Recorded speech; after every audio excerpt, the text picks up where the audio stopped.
नमस्कार। हम उपस्थित हैं नई शिक्षण योजना के साथ और हम बता दें कि हमने यह 8th क्लास की शिक्षण योजना बनाई है। इसको हमारे भाई श्री रामवट गुप्ता जी ने बनाने के लिए कहा था। 8th क्लास की जलवायु पाठ की है। और इसके पहले हम बता दें कि हमने अपने प्ले लिस्ट में बहुत सारी शिक्षण योजनाएं बनाई हैं। आप उनको देख सकते हैं और अपने ग्रुप में शेयर भी कर सकते हैं। यदि आप लोग हमारे चैनल पर नए हैं तो इसको सब्सक्राइब कर लें ताकि आपको सूचना से भरी हुई वीडियो प्राप्त हो सके और शिक्षण योजनाएं भी प्राप्त हो सके।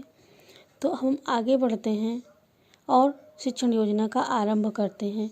हमेशा की तरह 4 कॉलम खींचेंगे। इसमें भी दिनांक, कक्षा, विषय और समय। दिनांक आप अपनी सुविधा के अनुसार डालिए। क्लास 8th क्लास, विषय कृषि विज्ञान, समय 40 मिनट। लर्निंग आउटकम इसके लिए रखे हैं। बच्चे जलवायु तथा मौसम पर चर्चा करके आपस में बातचीत करते हैं। मौसम तथा जलवायु का कृषि तथा भूमि व पर्यावरण पर प्रभाव के बारे में जानकारी प्राप्त करेंगे। प्रकरण है जलवायु। शिक्षण सहायक सामग्री में दीक्षा ऐप पर उपलब्ध सामग्री जो कि आप हमेशा उपयोग में लाते हैं। वर्षा मापी तथा दाब मापी यंत्र का चित्र। जलवायु के आधार पर उत्तर प्रदेश में कृषि क्षेत्रों का विभाजन को दर्शाता हुआ चार्ट पेपर, पाठ्य पुस्तक, चॉक, डस्टर आदि। अब इसके बाद है शिक्षण अधिगम प्रक्रियाएं और गतिविधियां।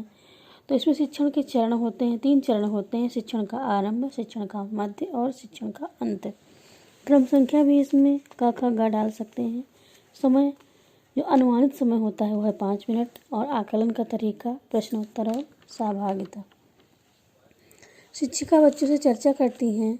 अब इसके बाद सबसे पहले हम बता देते हैं कि इसमें शिक्षण का आरंभ है। तो शिक्षिका बच्चों को कक्षा में व्यवस्थित ढंग से बैठाती हैं और उनसे चर्चा करती हैं कि मौसम कितने प्रकार का होता है। बच्चे बताते हैं कि जाड़ा, गर्मी तथा बरसात मौसम 3 प्रकार का होता है, क्योंकि बच्चे ये सब जानते हैं। फिर आगे बढ़ते हैं, जलवायु किसे कहते हैं। यहाँ बच्चे मौन रह जाते हैं। तो यहाँ पर शिक्षण प्रक्रिया आगे बढ़ती है क्योंकि समस्या उत्पन्न होती है और यहीं पर बच्चों को जानकारी चाहिए। तो बच्चों के मौन रह जाने पर शिक्षिका शिक्षण प्रक्रिया को आगे बढ़ाती हैं। शिक्षिका बताती हैं कि किसी विस्तृत भूभाग में कई वर्षों की लंबी अवधि तक पाई जाने वाली मौसम की दशाओं के औसत को उस स्थान की जलवायु कहा जाता है। बच्चे ध्यानपूर्वक सुनते हैं। शिक्षिका बताती हैं कि आज हम जलवायु नामक पाठ का अध्ययन करेंगे। फिर इसके बाद आता है शिक्षण का दूसरा चरण, जिसको कहेंगे शिक्षण के मध्य में। इसके लिए भी अनुमानित समय रखा गया है 25 मिनट। आकलन का तरीका होता है प्रश्नोत्तर और सहभागिता। शिक्षिका बच्चों को 4-4 के समूह में विभक्त करके उनको पुस्तक पढ़ने को कहती हैं। रबी, खरीफ तथा जायद फसल चक्र के विषय में बताती हैं। इसी दौरान बच्चों में रुचि जागृत करने के लिए गतिविधि का आयोजन करवाती हैं और वह बच्चों को 4-4 के समूह में विभाजित करती हैं। उनको रबी, खरीफ तथा जायद में उगाई जाने वाली फसलों की तालिका बनाने को कहती हैं। बच्चे ध्यान से सुनते हैं और दिए गए निर्देशों का पालन करते हैं। किसी स्थान की जलवायु का अध्ययन करने के लिए इन उपकरणों का उपयोग किया जाता है। तापमान थर्मामीटर, वर्षा रेन गेज, पवन एनीमोमीटर, वायुदाब बैरोमीटर। शिक्षिका बच्चों को बताती हैं, इनका चित्र दिखाती हैं और अच्छे से समझाती हैं। बच्चे ध्यानपूर्वक सुनते हैं, समझते हैं और जो बात समझ में नहीं आती है उसको पूछते हैं। इसके बाद फिर गतिविधि करवाती हैं। शिक्षिका बच्चों को इन उपकरणों का चित्र बनाने के लिए कहती हैं। बच्चों को चित्र बनाने में अत्यधिक आनंद आता है और बच्चे उपकरणों का चित्र बनाते हैं। शिक्षिका जलवायु के आधार पर उत्तर प्रदेश में कृषि क्षेत्रों का विभाजन बताती हैं कि भावर या तराई क्षेत्र, इसमें सहारनपुर, बिजनौर, रामपुर, मुरादाबाद, पीलीभीत, बरेली और लखीमपुर जिले आते हैं।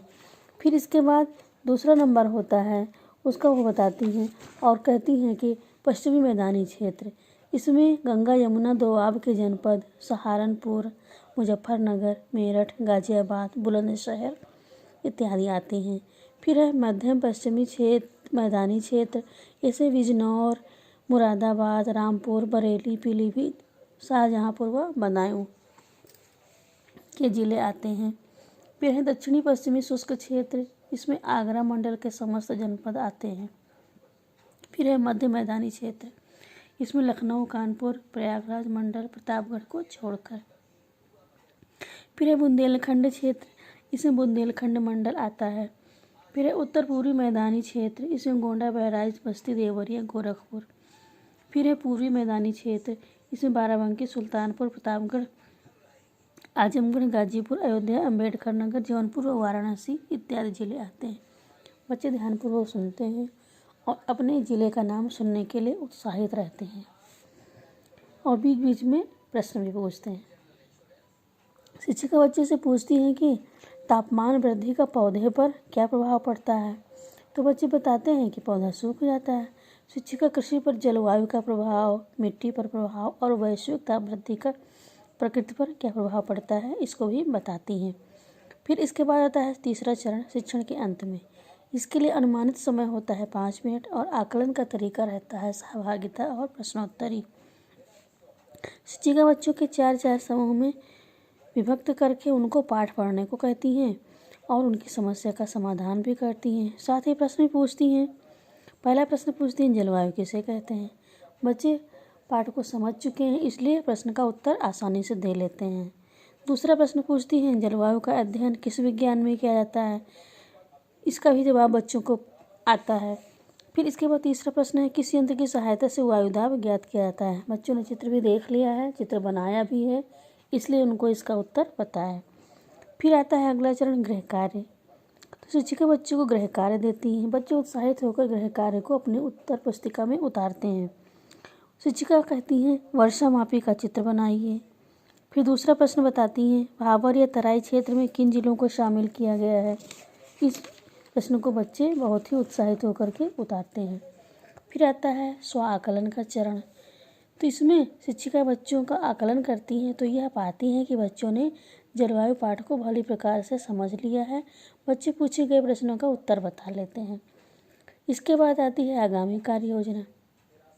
पाठ में आई समस्याओं पर विचार करते हुए शिक्षिका आगामी पाठ प्राकृतिक आपदाएं की शिक्षण योजना का निर्माण करेंगी और बच्चों के द्वारा किए गए कार्य की जांच भी करेंगी और गतिविधियों का भी आयोजन करेंगी।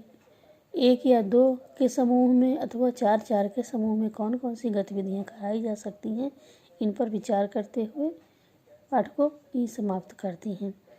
तो शिक्षक भाइयों और बहनों, आपको हमारी यह शिक्षण योजना कैसी लगी? अगर आपको उपयोगी लगी तो इसको लाइक ज़रूर करें और कमेंट बॉक्स में बताएं। अपने शिक्षक भाइयों और बहनों को भी शेयर करें और आप जिस जनपद में हो उस जनपद में और भी सारे जो शिक्षक के ग्रुप हैं उनमें इसको शेयर करें। यदि हमारे चैनल पर नए हो तो इसको सब्सक्राइब करें। वीडियो देखने के लिए बहुत बहुत धन्यवाद। फिर अगली जानकारी से भरी वीडियो के साथ मिलते हैं। तब तक के लिए नमस्कार मित्रों।